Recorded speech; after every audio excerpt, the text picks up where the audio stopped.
Oke, selamat datang kembali di kelas ekonomi lingkungan. Ini di minggu ke-7 kita akan membahas yang terakhir yaitu pendekatan harga non pasar untuk menilai sebuah barang lingkungan ya. Kemarin kita sudah membahas tentang pendekatan harga pasar, yaitu bagaimana kita mencari harga pasar yang paling dekat dengan barang lingkungan tersebut gitu ya.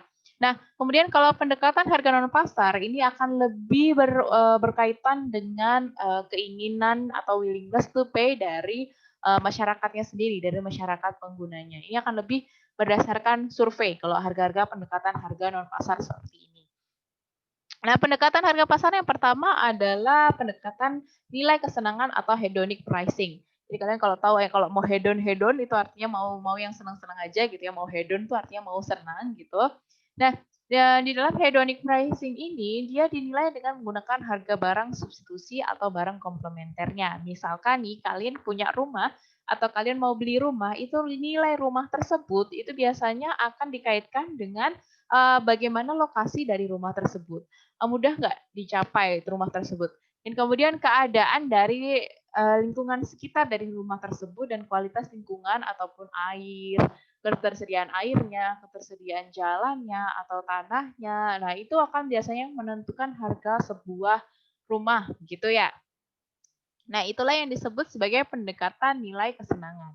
Di mana nilai moneter itu dia dilihat dari kesenangan dari masyarakatnya gitu ya. Kalau yang di studi kasus ini contohnya ada pengelolaan lingkungan terhadap properti ya.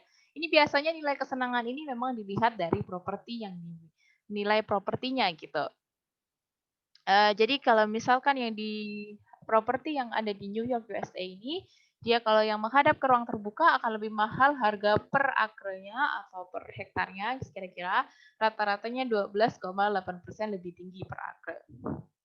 Nah, kemudian properti yang langsung menghadap ke lahan pertanian akan lebih murah gitu. Harga rata-ratanya 13,3% lebih rendah.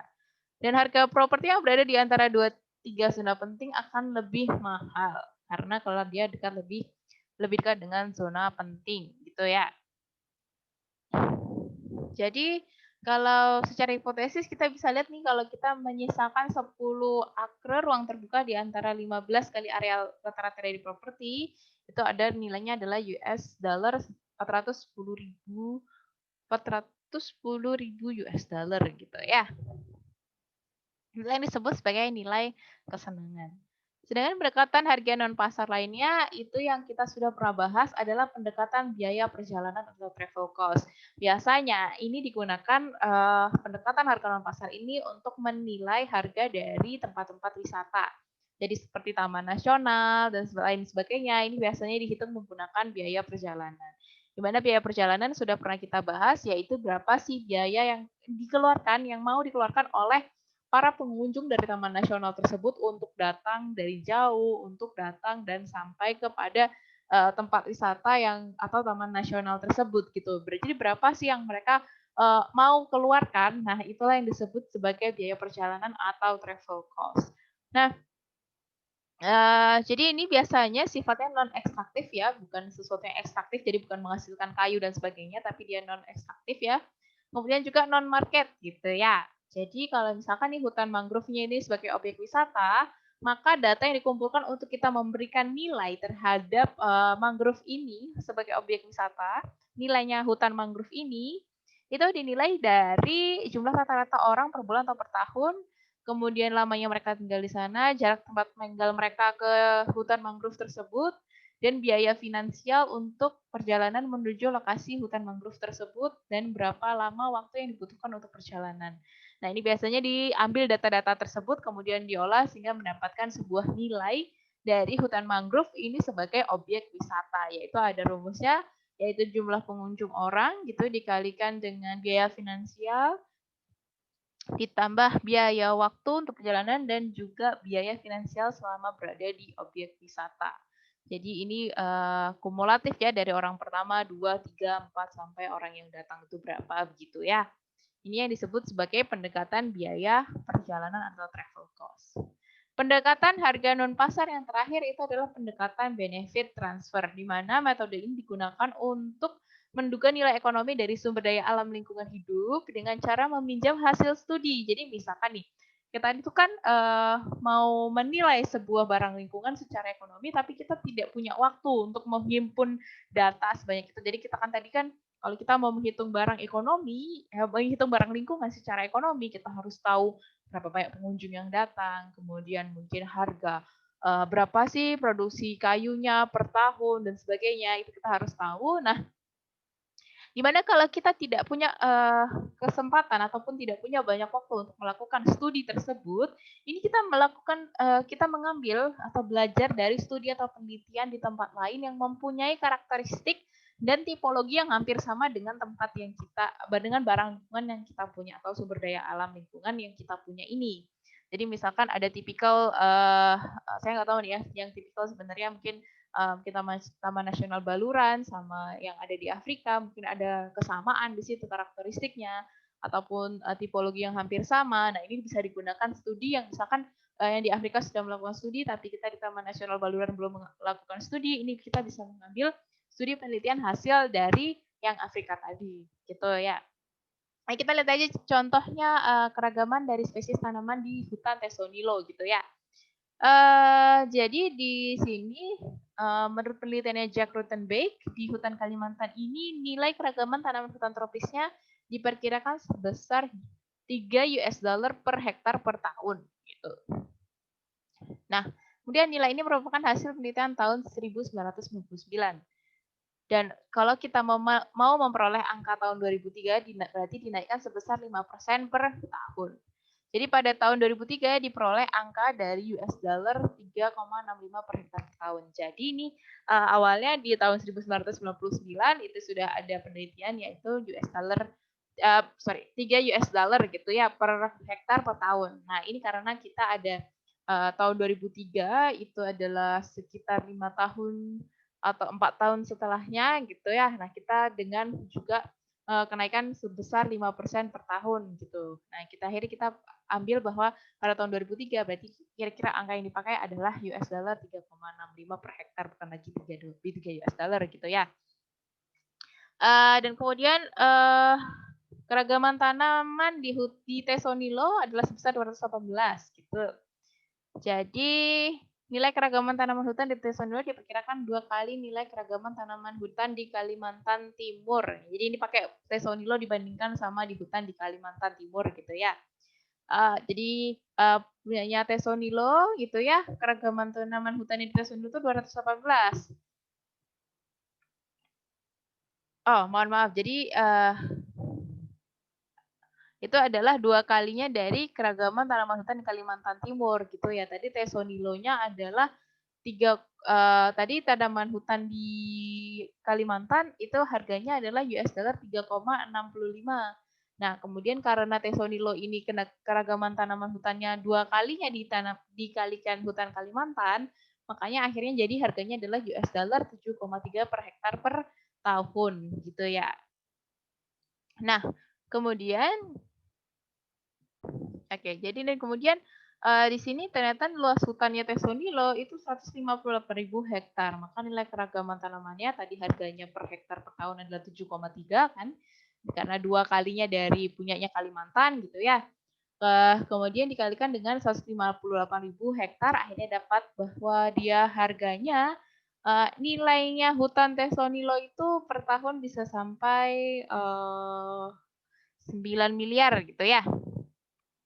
9 miliar per tahun. Itu adalah nilai dari barang lingkungan yaitu hutan Tesonilo. Diambil dari penelitian yang sudah dilakukan di hutan Kalimantan gitu.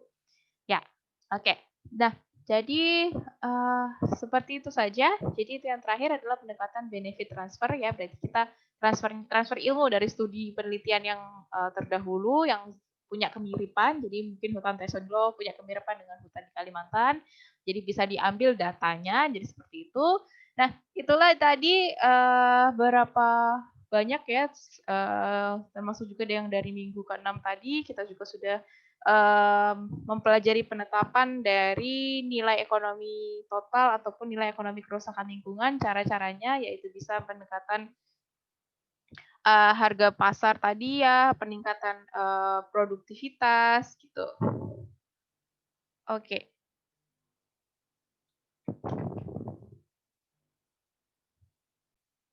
Oke, maaf saya ada ketinggalan satu lagi nih ya, pendekatan harga non pasar, yaitu pendekatan kesediaan membayar atau willingness to pay atau menerima ganti rugi. Ini sebenarnya disingkat biasanya ini contingent valuation method atau kita kenal di sini JVM gitu ya, contingent valuation method.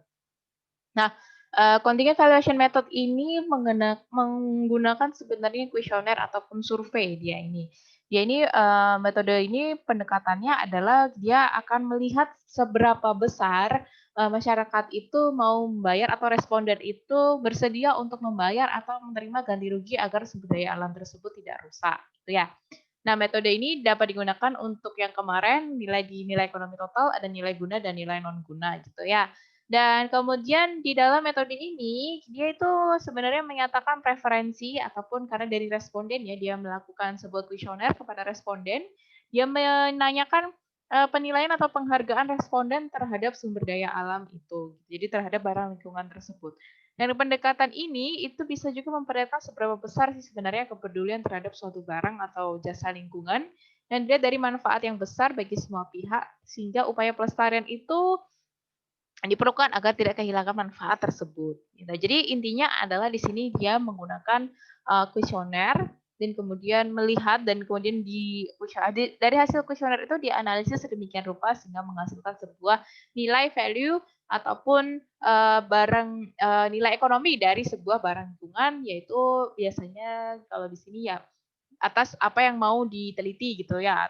Jadi di sini bisa menggunakan berbagai macam kuesioner. Ada 6 macam kuesioner yang bisa digunakan untuk menggunakan pendekatan harga non pasar yang menggunakan contingent valuation method. Ini ada metode pertanyaan langsung atau wawancara gitu ya. Kemudian metode penawaran bertingkat di rankingnya misalkan mana yang mau dibayar lebih dulu atau berapa sih harganya dari mulai berapa itu di ranking, kemudian metode kartu pembayaran ataupun metode setuju atau tidak setuju, yaitu pertanyaan dikotomi atau dibagi menjadi dua gitu ya, metode tawar menawar, dan kemudian metode pertanyaan terbuka. Kalau pertanyaan terbuka itu berarti bisa diisi oleh respondennya gitu jawabannya gitu ya. Dan ini contohnya misalkan nih ada Taman Nasional Bukit Barisan Selatan gitu ya, kita mau memvaluasi nilai keberadaan Taman Nasional Bukit Barisan itu. Jadi di mana kita bisa melihat itu adalah total nilai kesediaan membayar itu kita dapatkan dari rata-rata kesediaan membayar seluruh responden. Jadi dari responden kita rata-rata dan kemudian P adalah populasi penduduk lokasi penelitian. Jadi kita harus menentukan lokasi penelitian dan populasi penduduknya nilainya berapa betul dikalikan dengan harga rata-rata kesediaan membayarnya dari seluruh responden tadi. Dan kemudian TNP yaitu total nilai yang dibayarkan seluruh responden itu dihitung dari persentase responden yang bersedia membayar, gitu ya. Di mana RWP itu adalah total kesediaan membayar seluruh responden dibagi dengan total responden yang bersedia membayar. Ya, di mana total surplusnya dari konsumen itu dihitung berdasarkan tadi TWP ya, total nilai kesediaan membayar dikurangin dengan total nilai yang dibayarkan seluruh responden dikali dengan populasi penduduk dari lokasi penelitian yang sudah kita lakukan. Dan dari formulasi di atas, dari ini bisa dilihat di sini ya, di jurnal ini,